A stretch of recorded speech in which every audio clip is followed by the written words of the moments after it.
painstaking analysis of the Torcs gave the British Museum crucial clues as to how they were made.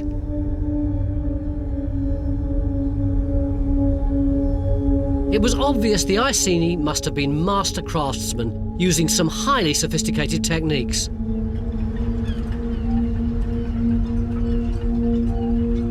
Time Team's Helen Geek is at Chatham Historic Docks to meet Dana Goodburn-Brown, metal conservation specialist.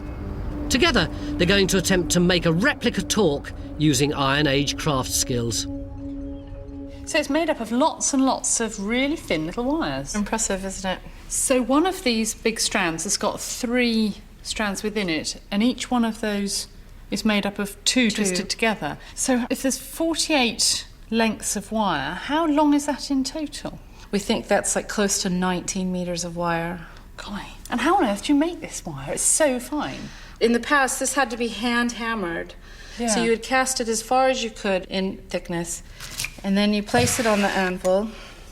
You turn it while you're hammering, and it slowly starts to elongate, and then carry on hammering it. So it would be like rolling out a long sausage of plasticine in a way, but instead of using your hands to press, you've got to use a hammer. Exactly.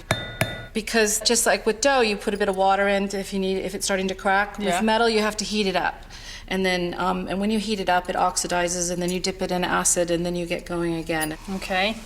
See how you feel. Right. Beating the metal lengthens the wire and removes copper from the surface, but it's heavy going. Helen and Dana have worked out that it would take them 80 days of non-stop hammering to make enough wire for their Torc, so they've decided to cheat and use shop-bought stuff instead. So you need to hold it taut, and then we're going to twist it clockwise. Now they've got to twist the separate wire strands together. It's completely even, isn't it? It just evens It works itself. itself out, yeah. As long as Once they've twisted 2 wires together, they repeat it, then join 3 pairs together to make a really thick strand. They're really springy, aren't they, with 3? Oh, dear. They've still got their work cut out for them. Hours more twisting in store before we'll see a finished Torc. Experimental archaeology like this can help us understand how Iceni craftsmen made their masterpieces. But it can also deliver valuable insights into everyday Iceni life. At Butser Ancient Farm in Hampshire, there's a huge experiment going on. They're trying to find out what villages might have looked like in Boudica's time. This isn't just an Iron Age Disneyland, is it? No. The site was set up as an archaeological research site for archaeologists to test their theories. They might have excavated something and found artefacts and thought they might have made it like this, or they might have used it for this, but until you can actually try it out and prove that it was possible to use it or make it in that way, you don't really know that that's true. So that's what this site is all about. So all of these are reproduced from different archaeological sites? Yes, they're all our houses here are copies of houses that have been excavated somewhere else. Luckily for us, Butser has got reconstructions of Iron Age roundhouses, the very type of homes that were probably built by the Iceni. Traces of an Iron Age roundhouse like this are exactly what Will and his team are after at their dig in Caister. It would give them solid proof of an Iron Age settlement sitting beneath the Roman town of Venta Icenorum. But how do you know that this is what an Iron Age house would have looked like? We only build our houses from archaeological evidence. So we take the data from an archaeological dig, and what we're looking at is the evidence, and then we build from that evidence. So for this house is a copy of a house that was excavated on the outskirts of Salisbury. And when we looked at the plans, there were a ring of post holes, so the holes were these large oak posts are dug into the ground, and then out beyond that, where the wall is now, there was a ring of smaller post holes where the wall would have been, and then beyond that there is a drip trench, and all of that is very obvious in the archaeology. And a drip trench is where all the water has run off and leaves this black ring round it? That's right, yes. I suppose the most obvious and dramatic thing about this hut is the fire.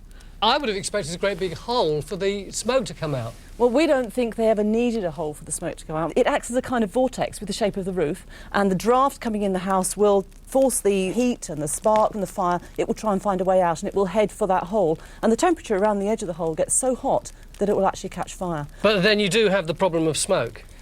Well, we don't really have a problem. You see, the smoke goes up above the smoke ceiling in the house. We're not actually in the smoke ourselves now, and it will gradually trickle out through the straw, and it stops any insects living up there in the straw, and that means that birds won't want to come along and pull the straw apart to eat those insects, and it keeps the roof in one piece.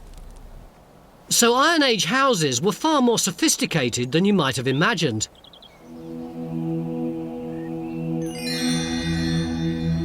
The Iceni may have left no written history, but thanks to the finds and experimental archaeology, a picture emerges of a tribe who are rich both in cash terms and in their culture. And at the very pinnacle of this culture, the greatest flowering of the tribe, Torcs, the most beautiful of all the artefacts they left behind. Only their very greatest craftsmen would have mastered the art of Torc making. So, are Helen and Dana up to the job? So now this is scary. Good luck.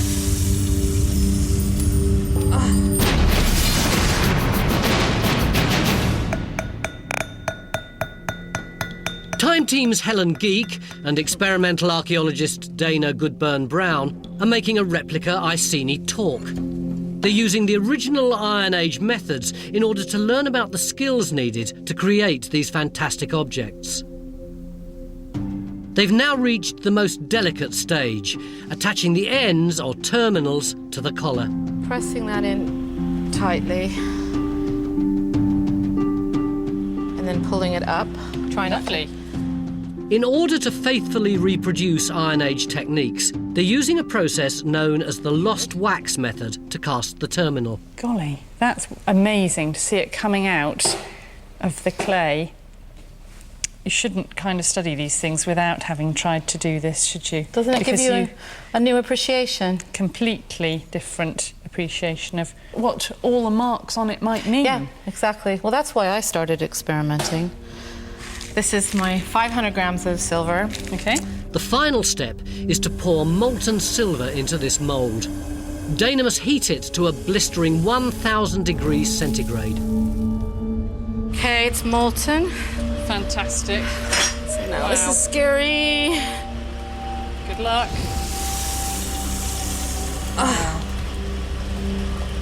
Yeah, it's come out the other side. Brilliant. Oh, thank God for that. Look at that. It just looks alive, doesn't it? All that smoke means we didn't quite burn out all the wax, even though it was in the heat for so long. So it's hammer and chisel. Yeah.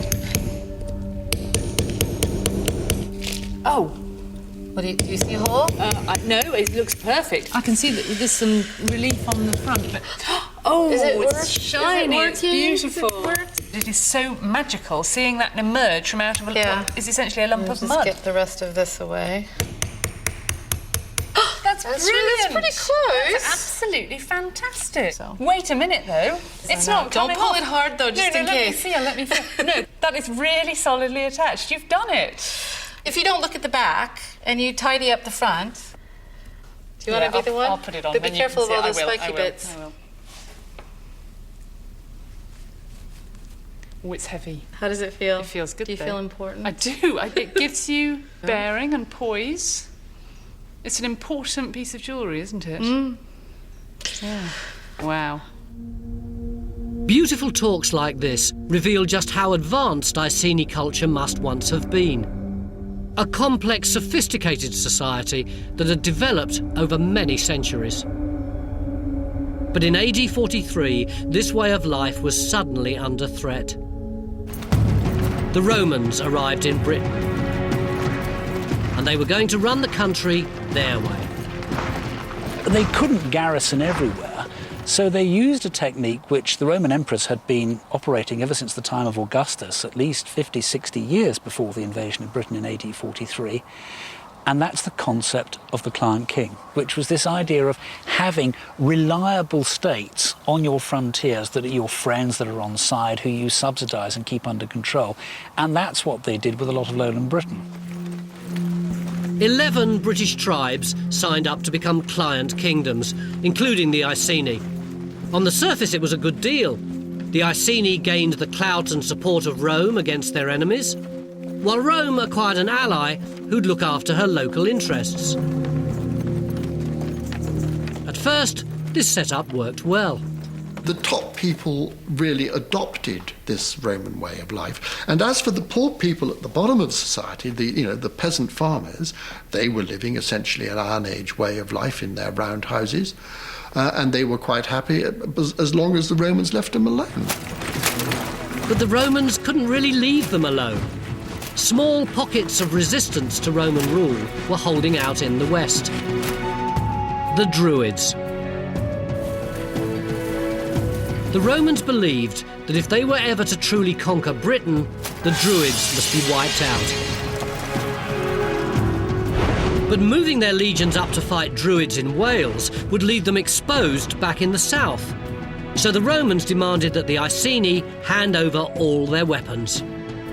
To a warrior people, giving up your arms is the ultimate in humiliation. These are sacred. These are heirloom objects invested with a soul of their own, probably passed down through the generations. They have incredible personal and spiritual value. So there's no way you're going to give them up willingly. And it's not as if the Romans are going to care for them, take them away, look after them. They took them and they broke them. It's a sacrilege beyond speaking. So there is bound to be some kind of response to that, and it's going to be violent. For some of these proud warrior peoples, disarmament must have been the last straw. They could no longer tolerate meddlesome foreign invaders in their midst. The time had come to stand up and resist. The time had come for revolt.